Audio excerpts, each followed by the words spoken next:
BNP এটা স্পষ্টভাবে বলে না জিয়াউর রহমানের বাংলাদেশি জাতীয়তাবাদকে আইদার তারা প্রপারলি উপলব্ধি করে না। শেখ মুজিবুর রহমান একজন রাজনীতিবিদ ছিলেন, তার হাত দিয়ে গণতন্ত্র বাকশালে গেল। জিয়াউর রহমান একজন মিলিটারি পার্সন, তার হাত দিয়া হচ্ছে আপনি সামরিক শাসন থেকে গণতন্ত্র আসলেন। পৃথিবীতে কিন্তু এটা খুব বিরল। First of all this is a shame যে উনি এখন ভারতে আছেন। ওনার ভারতে থাকাটাই এটা প্রমাণ করে যে এটা ভারতীয় আধিপত্যবাদ। ছাত্রদল যদি একই কথা বলে যে আমি তোমাকে গণতান্ত্রিক স্পেস দিব না, তার মানে দাঁড়াইলো যে আপনি ছাত্রলীগ যে ফ্যাসিবাদী রাজনীতি করতেছে আপনি সেই রাজনীতির এক্সটেনশন করতেছেন। প্রিয় দর্শক, দেশের কথা অনুষ্ঠানে স্বাগত জানাচ্ছি আমি নিয়াজ মাখদুম।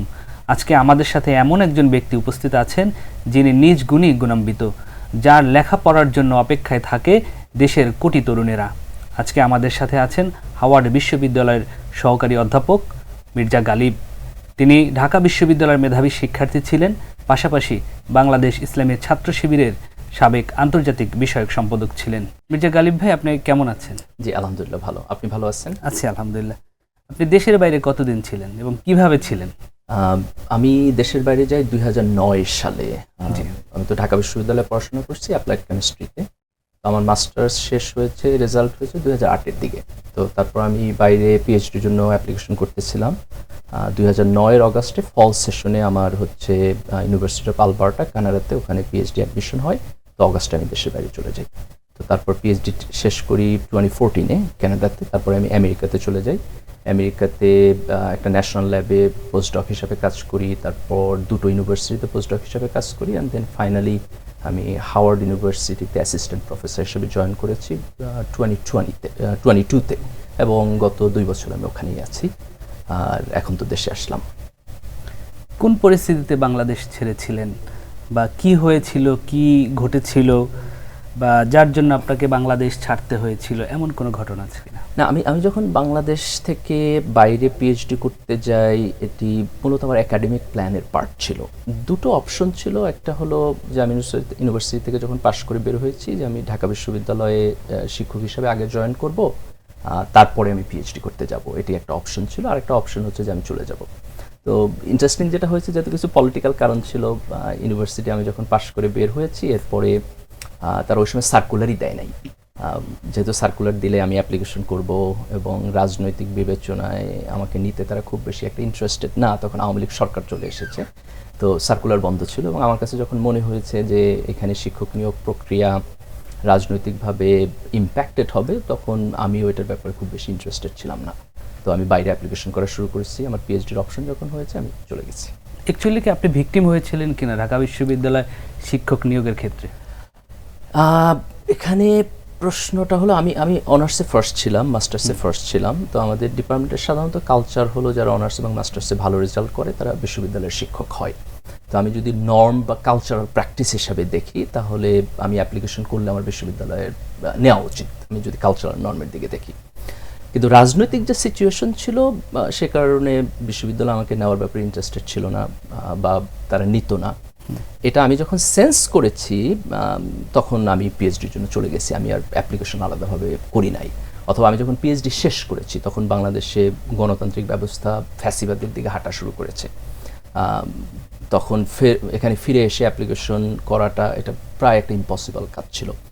আমি এটা ট্রাই করি নাই যে ওকে আমি অ্যাপ্লাই করলে কি হবে, কিন্তু আমার বন্ধুবান্ধব যারা এমনকি রাজনীতিও করেন নাই, তাদের মধ্যে অনেকে এসে ইন্টারভিউ ফেস করেছেন এবং খুব এম্বারাসড হয়েছেন, যেহেতু শিক্ষক নিয়োগ প্রক্রিয়াটা পলিটিসাইজড সেখানে ছিল। তো আমার কাছে মনে হয়েছে যেহেতু প্রসেসটা ফেয়ার না এবং আমার কাছে বেটার অপশন আছে, সো লেটস ট্রাই ইট। তো এই কারণে আমি আর কখনো অ্যাপ্লিকেশনই করিনি ঢাকা বিশ্ববিদ্যালয়ে। এখন তো গণতান্ত্রিক পরিবেশ ফিরে আসতেছে, একটা পরিবর্তিত পরিস্থিতি। এই পরিস্থিতিতে যদি আবারও ঢাকা বিশ্ববিদ্যালয় শিক্ষক হিসাবে নিয়োগের কোনো সুযোগ আসে, যোগদান করার সুযোগ আসে, সেক্ষেত্রে আপনি কী করবেন? That's very interesting thing. আমি যখন পিএইচডি করার জন্য দেশের বাইরে গিয়েছি, আমার কখনো ইন্টেনশন ছিল না যে আমি বাইরে সেটেল হব। আমার অলওয়েজ চিন্তা ছিল যে I will come back to Bangladesh. কিন্তু যেটা হয়েছে, এখন তো অনেক দিন গেছে, ইটস অলমোস্ট আমার পিএইচডি 5 বছর, তারপরে আরও প্রায় 5, 6, 7 ইয়ার্স গন। তো ফিরে আসার প্রসঙ্গটা তো সবসময় থাকেই, নিজের দেশে, নিজের মানুষ, নিজের ক্যাম্পাস এখানে।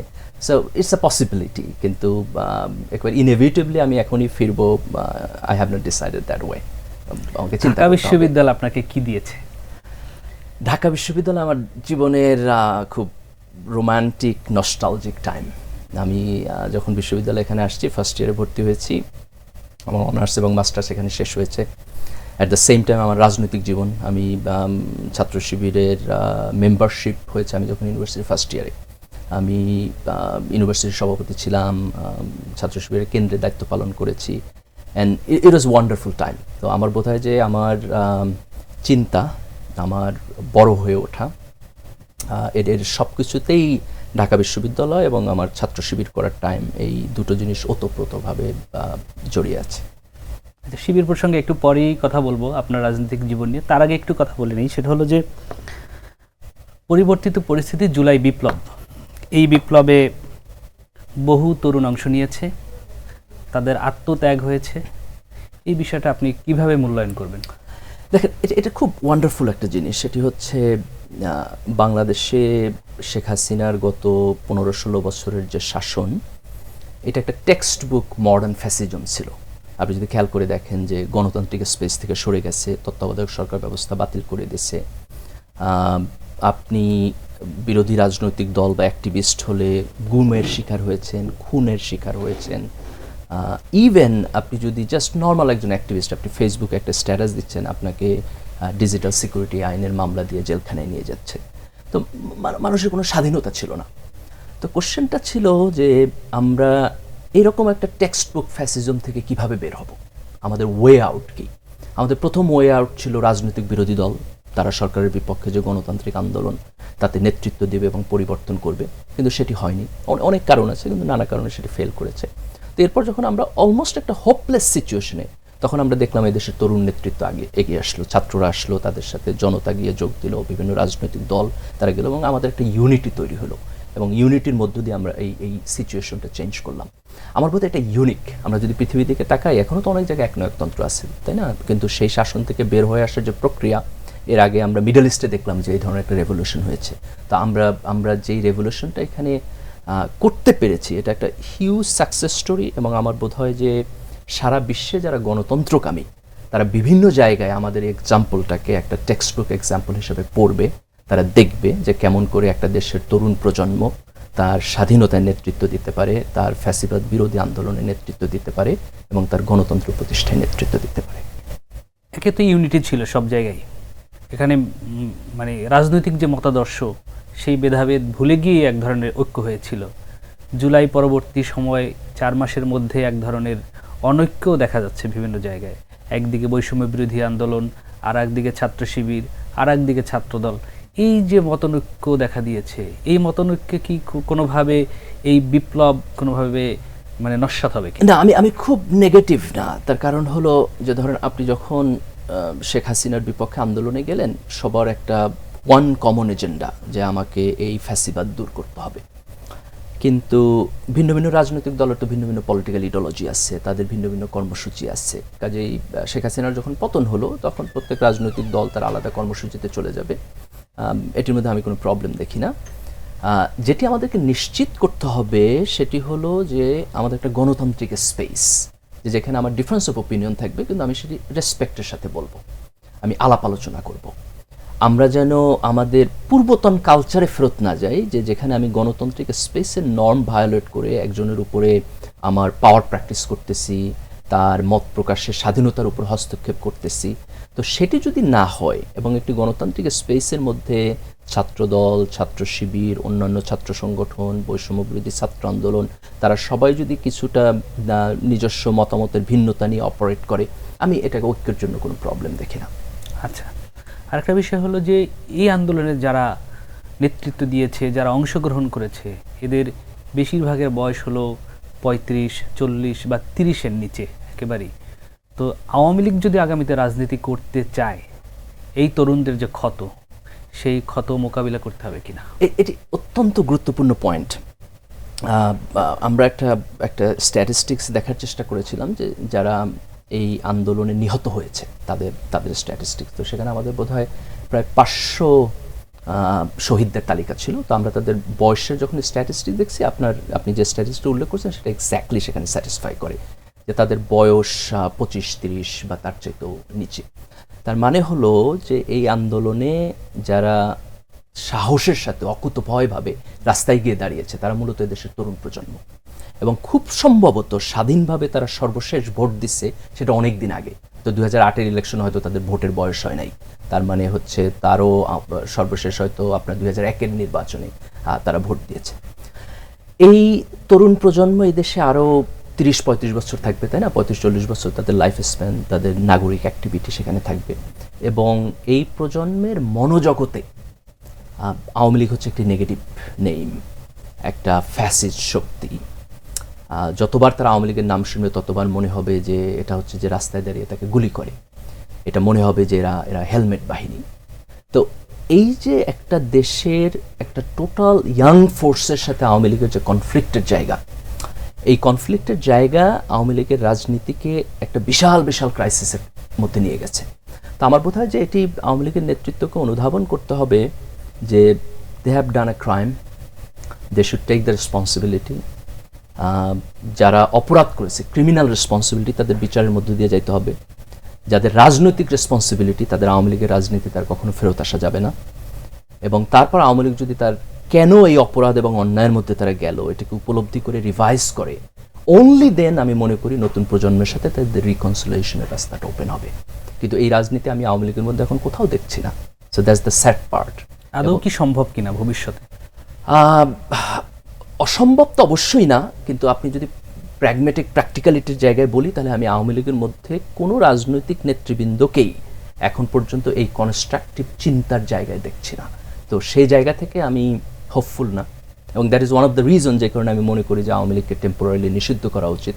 তার কারণ হচ্ছে আওয়ামী লীগের মধ্যে এইটাকে রিয়েলাইজেশন, এইটাকে এমব্রেস করা এবং এটাকে সলিউশন, এই পদ্ধতিতে কোনো চিন্তা আমি দেখছি না।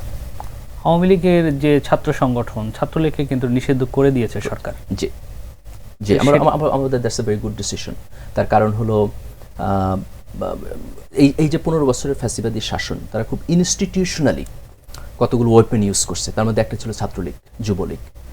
এরা সবসময় সরকারের মাসল ম্যান হিসাবে আপনার রাস্তায় কাজ করছে। তো এটা তো ক্লিয়ারলি সিস্টেম্যাটিক সন্ত্রাসী কর্মকাণ্ড। সরকার পুলিশ বাহিনীকে তার নিজস্ব লাঠিয়াল বাহিনী হিসেবে ব্যবহার করছে। এটা হচ্ছে সরকারের সিস্টেম্যাটিক ক্রিমিনাল অ্যাক্টিভিটিস। সরকার হচ্ছে আপনার র্যাব, ডিজিএফআইকে ব্যবহার করছে আয়না ঘরে একটা মানুষকে উঠায় নিয়ে গুম করে ফেলছে। বিএনপির রাজনীতিবিদ, জামাত ইসলামের রাজনীতিবিদ, শিবির, ছাত্রদলের অ্যাক্টিভিস্ট, সাধারণ ছাত্রদেরকে, সাধারণ নাগরিককে যারা অ্যাক্টিভিজম করছে তাদের ক্ষেত্রে এটি করেছে। তো এখন আপনি যখন অর্গানাইজড ক্রিমিনাল অ্যাক্টিভিটিসের মধ্য দিয়া একটা ফ্যাসিবাদী শাসনকে টিকায় রাখেন, তার তো কনসিকুয়েন্স আছে। তাহলে সেই কনসিকুয়েন্স তো মানে Awami League have to pay that price. There is no other way যে আপনি প্রাইস পে না করে বাংলাদেশের রাজনীতিতে আবার আসবেন এবং এই দেশের তরুণ প্রজন্মের সাথে আপনি কানেক্টেড হবেন। আমি কোনো পসিবল এভিনিউ দেখি না। শেখ হাসিনা ভারতে বসে বিভিন্ন জায়গায় ডিজিটালি এসে বিভিন্ন সমাবেশে অংশগ্রহণ করছে, বিভিন্ন অডিও ভাইরাল হচ্ছে, অ্যাক্টিভিটিস করার ট্রাই করছে, বাংলাদেশে আওয়ামী লীগকে, ছাত্রলীগকে অ্যাক্টিভিটিস করার জন্য পরামর্শ দিচ্ছে।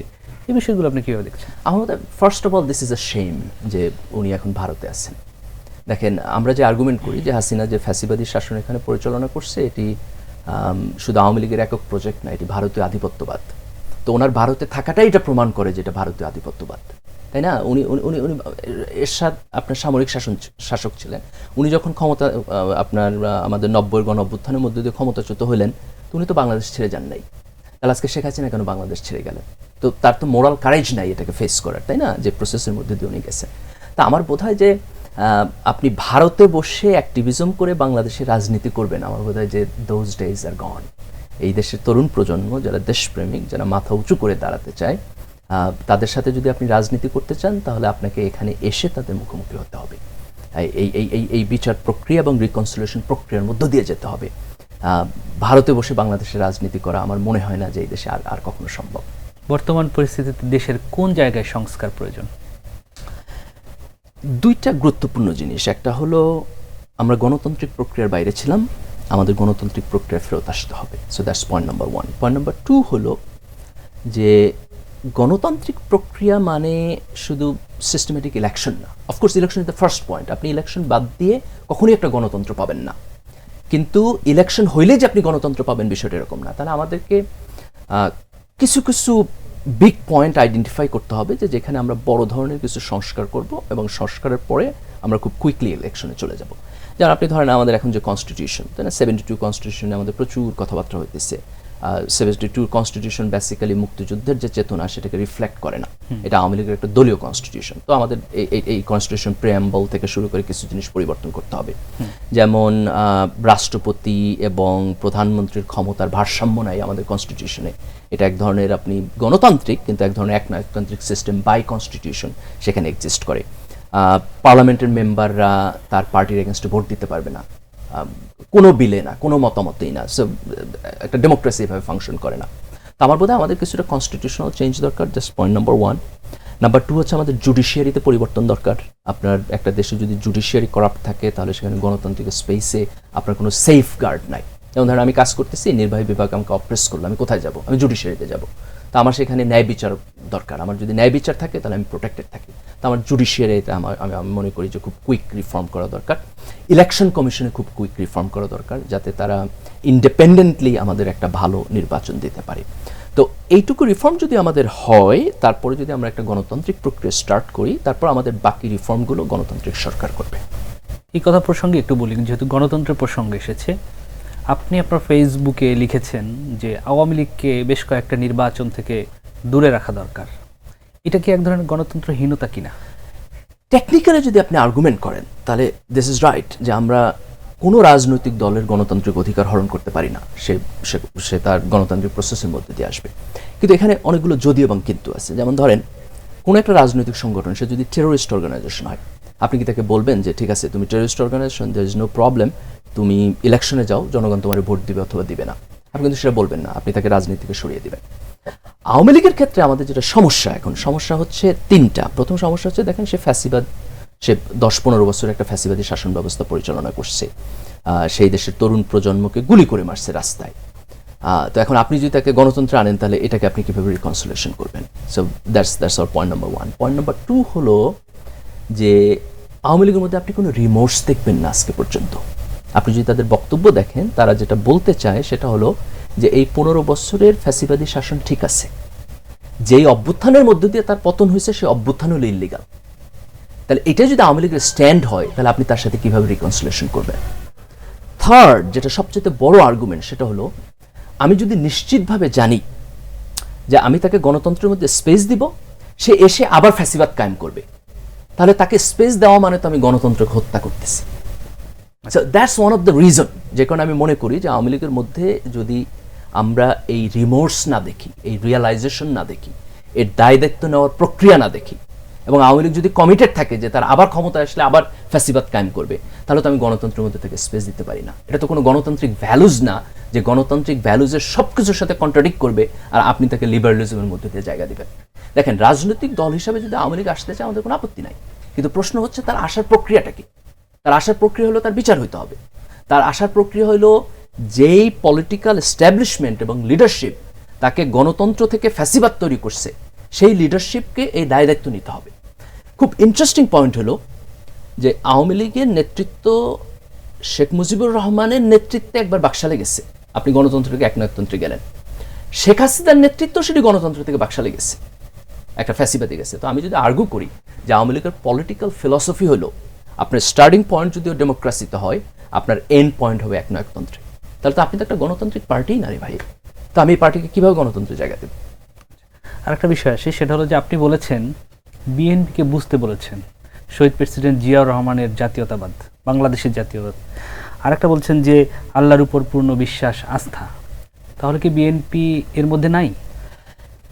That's a very interesting question. আমি ফেসবুকে এটা নিয়ে লিখেছিও। আপনি দেখেন যে 72-এর কনস্টিটিউশনে আওয়ামী লীগ যেই 4টা মূলনীতি আনলো, তার মধ্যে একটা মূলনীতি হলো সেকুলারিজম, আর একটা মূলনীতি হলো সমাজতন্ত্র, বাঙালি জাতীয়তাবাদ, গণতন্ত্র। গণতন্ত্র বাদে বাকি 3টা মূলনীতি প্রবলেমেটিক। যেমন ধরেন বাঙালি জাতীয়তাবাদ, তো এটা যদি শুধু বাঙালি জাতীয়তাবাদ হয়, যে লোক বাংলা ভাষায় কথা বলে না কিন্তু বাংলাদেশের নাগরিক, তা কি হবে? আপনি তাকে এক্সক্লুড করতেছেন। তাহলে এটা তো বাঙালি জাতীয়তাবাদ হতে পারে না, এটা বাংলাদেশি জাতীয়তাবাদ হওয়ার কথা। আপনি এখানে সেকুলারিজম আনলেন, সেকুলারিজমকে একাডেমিকলি আপনি যেভাবে ডিফাইন করেন না কেন, প্র্যাকটিক্যাল যে প্র্যাকটিস সেটা হলো এটা ইসলামোফোবিয়া। যে আপনি যারা এই দেশে আপনার কনজারভেটিভ মুসলিম, যারা মাদ্রাসায় পড়াশোনা করছে, যারা লম্বা করে দাড়ি রাখে, টুপি পরে, ক্লাসিক্যাল ড্রেস পরে, আপনি সেই লোকদেরকে আরবান মিডল ক্লাসের প্রত্যেকটা জায়গায় আপনি হচ্ছে তার প্রতি ডিসক্রিমিনেশন করতেছেন এই সেকুলারিজমের মধ্য দিয়ে। এবং 70-এর নির্বাচন থেকে যদি আপনি আওয়ামী লীগের ট্র্যাজেক্টরি দেখেন, যে 70-এর নির্বাচনে আওয়ামী লীগের যে 6 দফা, আওয়ামী লীগের যে নির্বাচনী ইশতেহার, আওয়ামী লীগের যে নির্বাচনী প্রচারণা, তার কোথাও সেকুলারিজম শব্দ ছিল না, কোথাও ছিল না। তাহলে আওয়ামী লীগের যে ম্যান্ডেট সেখানে সেকুলারিজম নাই, আওয়ামী লীগের যে ম্যান্ডেট সেখানে সমাজতন্ত্র নাই। সমাজতন্ত্রের কথা খুব সিম্পলি অল্প একটুখানি আসছে, কিন্তু সেটা অর্থনৈতিক শোষণ এবং অর্থনৈতিক শোষণ মুক্ত একটা সামাজিক ন্যায় বিচার এই অর্থে আসছে। ইন্টারেস্টিংলি জিয়াউর রহমান তো মুক্তিযোদ্ধা, তাই না? উনি মুক্তিযুদ্ধের ঘোষক। 27শে ডিসেম্বর উনি যখন আর্মি পার্সোনাল হিসেবে মুক্তিযুদ্ধের ডেক্লারেশন উনি দিয়েছেন, শেখ মুজিবের পক্ষে উনি ডেক্লারেশন দিয়েছেন। তো উনি যখন আসলেন 1977 সালে কনস্টিটিউশনে 2টা পরিবর্তন করলেন। সেকুলারিজমের জায়গায় উনি আল্লাহর উপর পূর্ণ আস্থা এবং বিশ্বাস আনলেন, এবং উনি সমাজতন্ত্র এটাকে কারেকশন করে বললেন যে এটা অর্থনৈতিক ন্যায় বিচার অর্থে সমাজতন্ত্র, তারপর এটার এক্সপ্লেনেশন দিলেন। আপনি যদি আওয়ামী লীগের 6 দফা থেকে 70-এর নির্বাচন দেখেন, তাহলে জিয়াউর রহমান যে 2টা পরিবর্তন করলো, এই 2টা পরিবর্তনই মূলত 71 পূর্ববর্তী আওয়ামী লীগের যে পলিটিক্যাল স্ট্যান্ড তাকে রিফ্লেক্ট করে। তাহলে আমি জিয়াউর রহমানকে ডিফাইন করতে চাই যে উনি একজন রাজনীতিবিদ যিনি বাংলাদেশি জাতীয়তাবাদের টার্ম কয়েন করছেন, এবং উনি 2টা জিনিস এখানে স্ট্রেট ফরওয়ার্ড বলছেন। একটা হলো যে সেকুলারিজমের পরিবর্তে উনি আল্লাহর উপর পূর্ণ আস্থা এবং বিশ্বাসে গেছেন, এবং উনি আনকন্ডিশনাল সমাজতন্ত্রের পরিবর্তে অর্থনৈতিক ন্যায় বিচার অর্থে যে সমাজতন্ত্র সেখানে গেছেন, এবং 2টাই রাইট পদক্ষেপ। তাহলে আমি যদি জিয়াউর রহমানের রাজনীতিকে 2টাতে ডিফাইন করি, এবার আসেন আপনি বিএনপির রাজনীতিতে। আপনি যদি বিএনপির ওয়েবসাইটে যান, তাহলে আপনি দেখবেন যে তার যেই ইডিওলজি সেখানে 2টা জিনিস আছে, তার ইডিওলজিতে এক্স্যাক্টলি 2টা জিনিস আছে। কিন্তু এবার আপনি বিএনপির লোকদের বক্তব্য বিবৃতিতে যান, তার যে রাজনৈতিক ইডিওলজি সে যেভাবে প্রচার করে সেখানে যান, আপনি দেখবেন যে এর রিফ্লেকশন কম। বিএনপি কখনোই এটা ক্লেম করে না যে আমি যে সেকুলারিজমকে রিপ্লেস করলাম আল্লাহর উপর পূর্ণ আস্থা এবং বিশ্বাস, এটা আমার ইডিওলজি, এটা বিএনপি বলে না। আমি যে সমাজতন্ত্রকে রিপ্লেস করলাম যে এটা অর্থনৈতিক ন্যায় বিচার অর্থে সমাজতন্ত্র, বিএনপি এটা বলে না। এই যে বিএনপি এটা স্পষ্টভাবে বলে না, আমি মনে করি এটা জিয়াউর রহমানের বাংলাদেশি জাতীয়তাবাদকে আইদার তারা প্রপারলি উপলব্ধি করে না, অথবা উপলব্ধি করলেও এটাকে হাইলাইট করতে চায় না। একটা হতে পারে যে বাংলাদেশে যে সেকুলারিজমের যে এস্টাবলিশমেন্ট এটা এত স্ট্রং, বিএনপি শাই ফিল করে তার নিজের ওন ইডিওলজিকে স্পষ্টভাবে বলতে। তো আমি খুব হ্যাপি হব যদি বিএনপির leadership they go back to the history of Ziaur Rahman and try to understand at what condition 1977 সালের কনস্টিটিউশনে জিয়াউর রহমানের পরিবর্তন আনছিলেন এবং কেন আনছিলেন। তারা যদি সেটার ব্যাখ্যা দেয়, সেই ব্যাখ্যাকে তারা এখন ধারণ করে কিনা সে যদি স্পষ্টভাবে বলে, I will be very happy. আমার জিয়াউর রহমান ব্যাপারে খুব হাই রিগার্ডস আছে। He is the Statesman. তিনি হচ্ছেন বাংলাদেশের একমাত্র স্টেটসম্যান যিনি সামনে দাঁড়াইয়া এই দেশের উন্নতিকে নেতৃত্ব দিয়েছেন, এবং 77 সালে তার সংবিধানের যে পরিবর্তন সেটা মূলত মুক্তিযুদ্ধের যে চেতনা ছিল, আপনি যদি 71-এর আগে আওয়ামী লীগের রাজনীতি দেখেন তাহলে সেই রাজনীতিকে প্রপারলি রিফ্লেক্ট করে। So he did the right thing in the history. কিন্তু এইটাকে বিএনপি একটা ইডিওলজি হিসেবে আন্ডারস্ট্যান্ড করে না। That was my point. আচ্ছা, এরপর একটু আপনার ব্যক্তিগত কিছু জীবনে যাচ্ছি। সেটা হলো যে আপনি ঢাকা বিশ্ববিদ্যালয়ের মেধাবী শিক্ষার্থী ছিলেন, পড়েছেন ফলিত রসায়নে। আপনার রেজাল্ট নিয়ে সামাজিক যোগাযোগ মাধ্যমে অনেক কথা আছে, একটু বলবেন আপনার রেজাল্ট নিয়ে যেসব কথা আছে? ঢাকা বিশ্ববিদ্যালয়ের সব মেধাবী ছাত্র, সবাই এখানে মেধাবী যারা আসে, I was just one of them. আমি বিশ্ববিদ্যালয়ে অনার্স এবং মাস্টার্সে দুটোতেই ফার্স্ট ছিলাম আমার ডিপার্টমেন্টে। That's it. এর বাইরে আসলে ফেসবুকে যে সমস্ত কথাবার্তা বিভিন্ন সময় বলা হয়েছে এগুলো ট্রুথ না। আমার বোধ হয় যে কিছু স্ট্যাটস এরকম। রেজাল্ট কি তখনকার বিভাগে সর্বোচ্চ ছিল কিনা?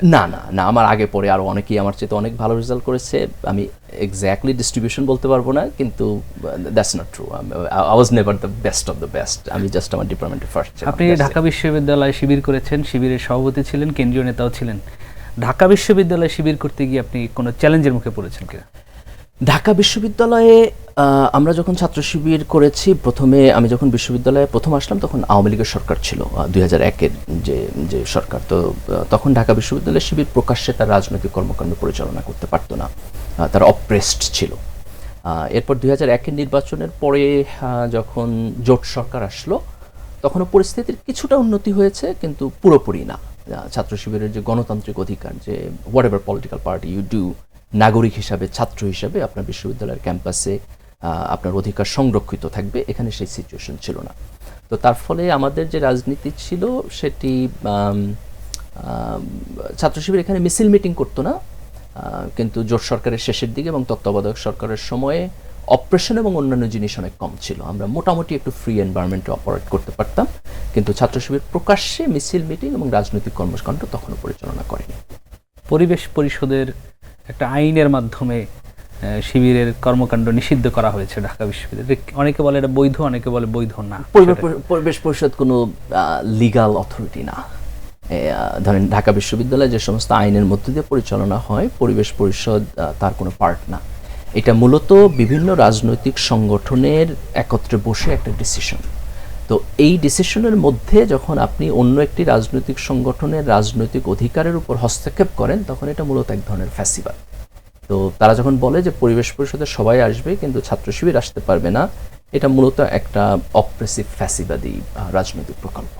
জুলাই বিপ্লবের পরে ঢাকা বিশ্ববিদ্যালয় শিবির করার ক্ষেত্রে বা শিবিরের জন্য কোনো চ্যালেঞ্জ আছে কিনা? দেখেন, জুলাইয়ের গণ অভ্যুত্থানের মধ্য দিয়ে একটা বড় পরিবর্তন হয়েছে বাংলাদেশে। আওয়ামী লীগের যে মুক্তিযুদ্ধ ইন্ডাস্ট্রি, তাই না, আপনি চেতনা বিক্রি করে আপনি যে রাজনীতি করেছেন, সেটির পতন হয়েছে, একটা ফ্যাসিবাদী সিস্টেমের পতন হয়েছে, এবং গণতান্ত্রিকভাবে এখানে সবাই রাজনীতি করতে পারবে, সেরকম একটি পরিবেশ এবং পরিস্থিতি তৈরি হয়েছে। তো এটি ছাত্র শিবিরের জন্য অনুকূল পরিবেশ। যেটি চ্যালেঞ্জ, সেটা আমি শুধু ছাত্র শিবিরের জন্য বলবো না, ছাত্র শিবির, ছাত্র দল এবং অন্যান্য রাজনৈতিক দলের জন্য যেটি চ্যালেঞ্জ সেটি হলো দুটো। একটা হলো যেই তরুণ প্রজন্ম এই বিপ্লবে গণ অভ্যুত্থানে নেতৃত্ব দিয়েছে, তাদের মাইন্ডসেটকে বোঝা, তাদের সাথে কানেক্ট হওয়া, কারণ these are completely new generation. তাদের চিন্তা, তাদের প্রায়োরিটিস, তাদের কালচার, এটাকে আপনি যদি আগের ইতিহাস দিয়ে ব্যাখ্যা করেন তাহলে আপনি ব্যাখ্যা করতে পারবেন না। So how Shibir and other organization এই নতুন প্রজন্মের সাথে কানেক্ট হবে, আমার বোধ হয় যে that's a very very big challenge. Second challenge হলো যে এই তরুণ প্রজন্ম রাজনীতির একটা পরিবর্তন চায়। ধরেন আমাদের 91 থেকে তো এক ধরনের গণতন্ত্র ছিল, 2007-08 পর্যন্ত একটা গণতন্ত্র ছিল।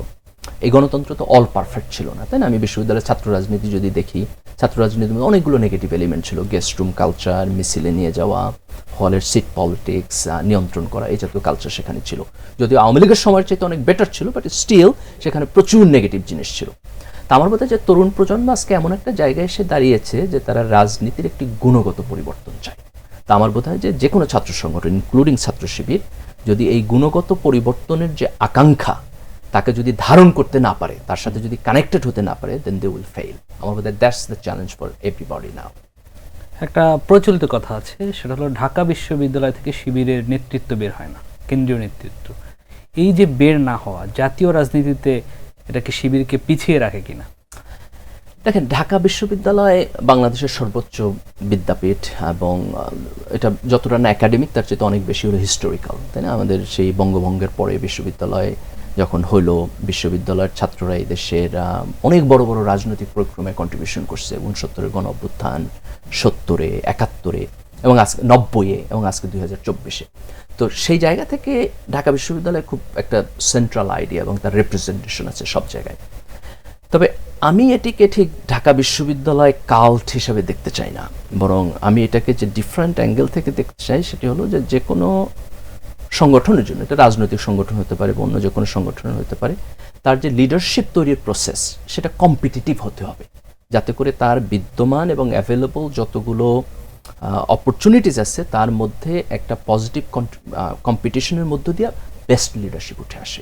তো আমার বোধ হয় যে এখানে প্রশ্নটা হবে শুধু শিবির না, অন্য যে কোনো ছাত্র সংগঠনের জন্য, যে তার নেতৃত্ব তৈরির যে প্রক্রিয়া সেটি ফেয়ার কিনা, সেটি কম্পিটিটিভ কিনা, এবং তারা দ্য বেস্ট কোয়ালিফাইড লোকদেরকে তার সংগঠনে আনতে পারছে কিনা, এবং সংগঠনের প্রক্রিয়ার মধ্য দিয়ে সে লিডারশিপ তৈরি করতে পারছে কিনা। আমার বোধ হয় that's the challenge for everybody and also for Shibir. ছাত্র দলের সেন্ট্রালের সেক্রেটারি সে বারবারই একটা কথা বলেছেন, সেটা হলো যে ছাত্র শিবির একটি গোপন সংগঠন, এবং বিভিন্ন জায়গায় যখন একসাথে বসার ক্ষেত্র আসে, শিবির যেখানে থাকে সেখানে ছাত্র দল সহ অন্যান্য বাম সংগঠনরা অংশ নেয় না, এই বিষয়টা আপনি কিভাবে দেখছেন? আমার মতে এটা অত্যন্ত দুঃখজনক। এটি মূলত ছাত্রলীগের রাজনীতির এক্সটেনশন। আমরা এর আগে বিভিন্ন সময় আমরা এটা দেখে আসছি যে ছাত্রলীগ এবং আওয়ামী লীগ মুক্তিযুদ্ধের প্রশ্ন তুলে বাংলাদেশে একটা বিভাজন তৈরি করতে চায়, মুক্তিযুদ্ধের পক্ষ এবং বিপক্ষ। এবং খুব ইন্টারেস্টিং, দেখেন মুক্তিযুদ্ধের পক্ষে কে? আমি তো বুঝি যে গণতন্ত্রের পক্ষে সে মুক্তিযুদ্ধের পক্ষে। আপনি 70-এর নির্বাচন গণতান্ত্রিকভাবে হলো, পশ্চিম পাকিস্তানের লিডারশিপ এটা মানল না, আপনি তার এগেনস্টে দাঁড়ায় আপনার মুক্তিযুদ্ধ হলো। তার মানে আপনি যদি গণতন্ত্রের পক্ষে দাঁড়ান তাহলে আপনি মুক্তিযুদ্ধের চেতনার পক্ষে, আপনি যদি গণতন্ত্রের বিপক্ষে দাঁড়ান তাহলে আপনি মুক্তিযুদ্ধের চেতনার বিপক্ষে।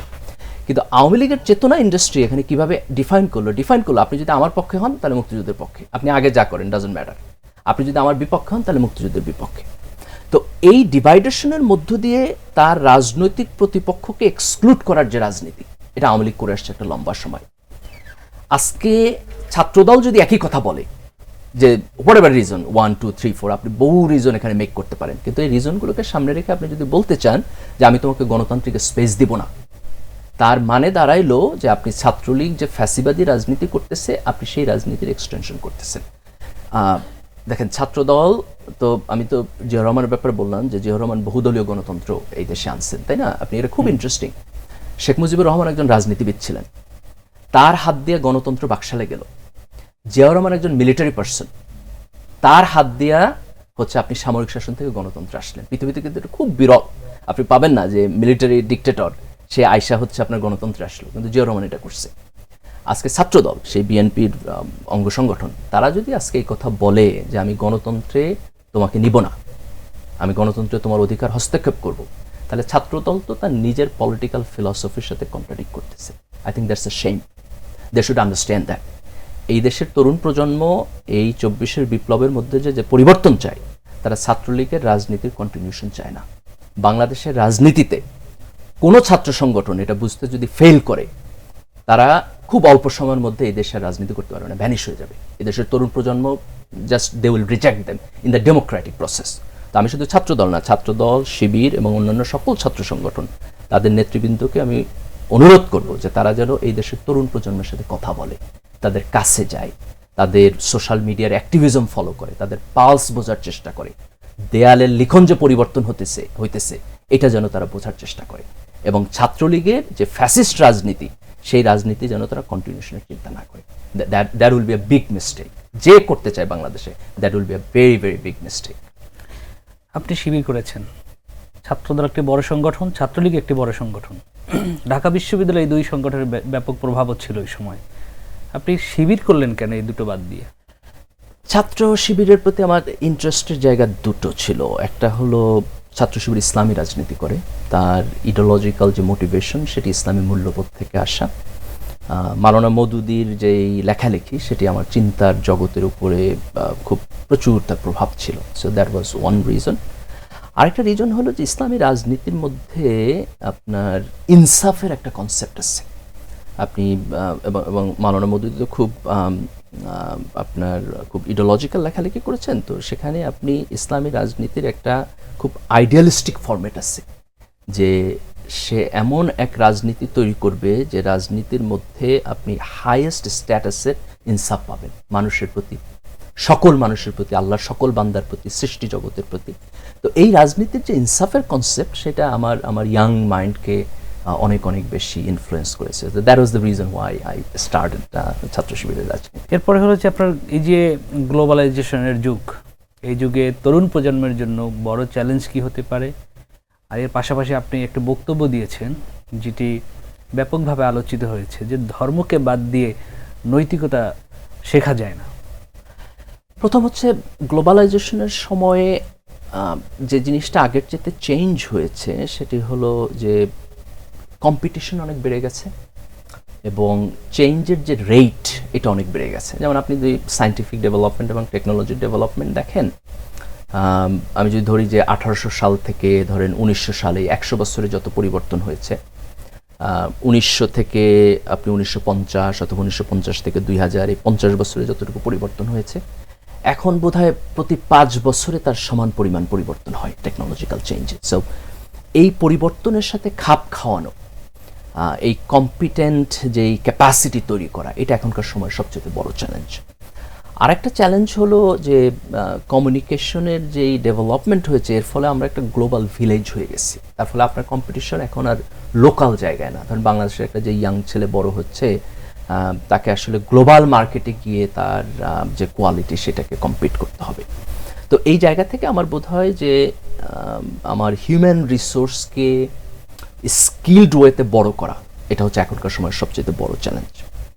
সেকেন্ড যেটা আমি যেখানে মোরালিটির কোশ্চেনে বলছি, সেটি হলো যে ধরুন আমাদের এক্সট্রাঅর্ডিনারি টেকনোলজিক্যাল চ্যালেঞ্জ হয়েছে, ডেভেলপমেন্ট হয়েছে, কিন্তু দেয়ার আর মেনি হিউম্যান প্রবলেম যেটা এই টেকনোলজিক্যাল চ্যালেঞ্জ আসলে মিট করে না। যেমন আপনি ধরেন, আপনি যদি পাশ্চাত্যে এখনও দেখেন, ফ্যামিলি সিস্টেম উইক হয়েছে, মানুষ প্রচণ্ড পরিমাণ ইন্ডিভিজুয়াল হয়ে গেছে। This is the first time in the history যে আপনি ঘরে বসে আছেন কিন্তু আপনি বোর হবেন না, কারণ আপনার হাতে একটা মোবাইল আছে, তাই না? আপনি ইউটিউব, যাতে আপনার এন্টারটেইনমেন্ট আপনি জাস্ট ঘরে বসে দেখতে পারতেছেন। আপনি যদি আজকে থেকে 20 বছর আগের মানুষ দেখেন, তো ঘরে বসে থাকলে সে বোর হয়, সে বাইরে যাবে, সে আরেকজনের সাথে কথা বলবে, সে খেলাধুলা করবে, তার কোম্পানি দরকার। But this the first time in history আপনার কোনো কোম্পানি দরকার নেই, আপনি জাস্ট আপনার টেকনোলজিক্যাল ডিভাইস, একটা গ্যাজেট নিয়ে আপনি বসে থাকতে পারেন। This the first time in history আপনি বাজার করবেন, আপনার বাজারে যাইতে হবে না, আপনি জাস্ট অ্যামাজনে ঢুকে ক্লিক করবেন, আপনার বাজার বাসায় ডেলিভারি দিয়ে যাবে। তো এই যে মানুষের ইন্ডিপেন্ডেন্স যেটা গ্রো করছে, এটার মধ্য দিয়ে মানুষের বিচ্ছিন্নতা বাড়তেছে। So that's a human problem এবং চ্যালেঞ্জ। পারিবারিক সিস্টেম একটা হিউম্যান প্রবলেম এবং চ্যালেঞ্জ। তো এই চ্যালেঞ্জগুলোর যে সমাধান, এটা তো টেকনোলজি দিয়ে হবে না। এই সমাধানটা তার মোরালিটির জায়গা থেকে আসতে হবে। হিউম্যান হিস্ট্রিতে রিলিজন হচ্ছে the most powerful source of ethics. মানুষ রিলিজনের বাইরে আর অনেকভাবে হয়তো এথিক্স নিতে পারে, কিন্তু আপনি যদি তার কোয়ান্টিটি, কোয়ালিটি এবং ইম্প্যাক্টের জায়গা থেকে দেখেন, তাহলে রিলিজিয়াস ভ্যালুজ হচ্ছে the most significant impactful thing. তো এই জায়গা থেকে আমি এখনও মনে করি যে এই এখনকার সময় কন্টেম্পোরারি মডার্ন ওয়ার্ল্ডে আমাদের যে সমস্ত চ্যালেঞ্জগুলো আছে, we should go back to the religious values and ethics and try to understand যে এটাকে কীভাবে আমাদের সময়ে আমরা তার অ্যাপ্লিকেশন করব। কারণ মেনি রিলিজিয়াস ভ্যালুজ হচ্ছে ফান্ডামেন্টাল আন্ডারস্ট্যান্ডিং, তার অ্যাপ্লিকেশন সাইট আপনাকে ডেভেলপ করতে হবে। এখন মডার্নিটির সাথে আমার ভ্যালুজকে আমি কীভাবে একসাথে খাপ খাওয়াবো উইথাউট এনি কম্প্রোমাইজ, এটা হচ্ছে আপনার রিলিজিয়াস স্কলার, মুসলিম ইন্টেলেক্ট যারা আছে তাদের কাজ। কিন্তু হিউম্যান সিভিলাইজেশনকে তার নৈতিক মোটিভেশনের জন্য ধর্মের কাছে ফেরত যাইতে হবে, আমার বোধ হয় দ্যাটস ইনএভিটেবল।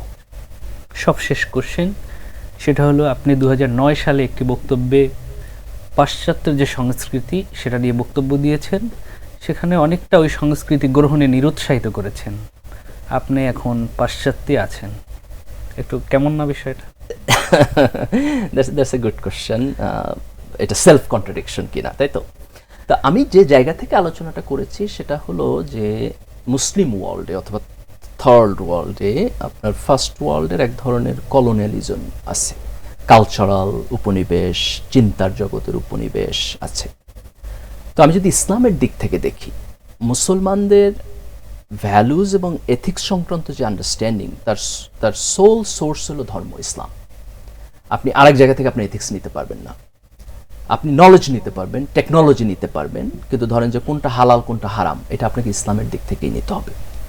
কাজেই কোনো মুসলিম মাইন্ড যদি মনে করে যে আমার ইসলামের এথিক্স সিস্টেম হচ্ছে সাফিসিয়েন্ট না এবং আমার এথিক্স ইসলামের বাইরে থেকে নিতে হবে, পাশ্চাত্য থেকে নিতে হবে অথবা অন্য কারো কাছ থেকে নিতে হবে, মডার্নিজম থেকে নিতে হবে, তাহলে এইটা ইসলামের দিক থেকে পারফেক্ট না। এবং সেকেন্ড হলো যে এই কাজটা মূলত হয় যে কোনো একটা সিভিলাইজেশন যখন পাওয়ারফুল হয়, তখন সে তার আইডিয়ার হেজিমনি তৈরি করে। তার ফলে ইস্টের উপরে অথবা মুসলমানদের উপরে ওয়েস্টের একটা হেজিমনি আছে। এই হেজিমনি থেকে আমাদের বের হয়ে যেতে হবে। So that was my point. এখন আমি যখন পাশ্চাত্যে গিয়ে বসবাস করতেছি, আমি কি পাশ্চাত্যের আইডিয়া, ভ্যালুজ এবং এথিক্সের উপর বসবাস করতেছি, নাকি আমি আমার ধর্মবিশ্বাস সহকারে বসবাস করতেছি? That's the question. আপনি যদি ওয়েস্টে যান, তাহলে আপনি দেখবেন যে ওয়েস্টে এখন মোটামুটি বিশাল ইমিগ্রেন্ট মুসলিম কমিউনিটি আছে, এবং আলহামদুলিল্লাহ প্রত্যেক কমিউনিটিতে আপনি দেখবেন মসজিদ আছে, প্রত্যেক কমিউনিটি আপনি দেখবেন ইসলামিক স্কুল আছে, মাদ্রাসা আছে, তারা হিপস করায় সেখানে। তার মানে মুসলমানরা ওয়েস্টে তার যে ধর্মবিশ্বাস সেটাকে প্রিজার্ভ করেই বসবাস করতেছে, and they try to find the space. এটা ইজি জব না, there are challenges, I agree with that, but this is not easy job. কিন্তু মুসলিম কমিউনিটি তার ধর্মবিশ্বাসকে বাদ দিয়া পাশ্চাত্যে বসবাস করছে না। আমি যদি দেখতাম যে আমার পাশ্চাত্যে বসবাস করার মানে হচ্ছে যে আমার ধর্মবিশ্বাসকে কম্প্রোমাইজ করতে হবে, মানে হচ্ছে যে আমার ইডিওলজিক্যাল পজিশনকে কম্প্রোমাইজ করতে হবে, তাহলে আমি পাশ্চাত্য থাকা কনসিডার করতাম না। কিন্তু পাশ্চাত্যের মধ্যে পার্থক্য আছে, ইউরোপের অনেক দেশ আছে যেখানে খুব প্রচণ্ড ইসলামোফোবিয়া আছে, কিন্তু আপনি যদি আমেরিকান সোসাইটি দেখেন তাহলে সেখানে স্বাধীনভাবে ব্যক্তিগতভাবে ধর্মচর্চার একটা স্পেস আছে। তো সেই স্পেসের মধ্যে দাঁড়িয়ে যদি মুসলমানরা পাশ্চাত্যে বসবাস করে, আমি সেটিকে আমার যে আর্লিয়ার স্টেটমেন্ট সেটার সাথে কন্ট্রাডিক্টরি মনে করি না। আমার স্টেটমেন্টটা হলো যে যদি Muslim mind become colonialised by the western thought, then that's the problem. এটা ইস্টে থাকলেও হতে পারে, ওয়েস্টে থাকলেও হতে পারে। দেশের কথা অনুষ্ঠানে আজ এ পর্যন্তই। মির্জা গালিব ভাই, আমাদেরকে সময় দেওয়ার জন্য বাংলা ভিশনের পক্ষ থেকে আপনাকে ধন্যবাদ। আপনাকে ধন্যবাদ আমাকে ইনভাইট করার জন্য, এবং দর্শক যারা এই অনুষ্ঠান দেখবেন তাদেরকে সবাইকে ধন্যবাদ। প্রিয় দর্শক, এই ছিল আজকের দেশের কথা। পরবর্তীতে নতুন কোনো অতিথি নিয়ে আবার আপনাদের সামনে উপস্থিত হব।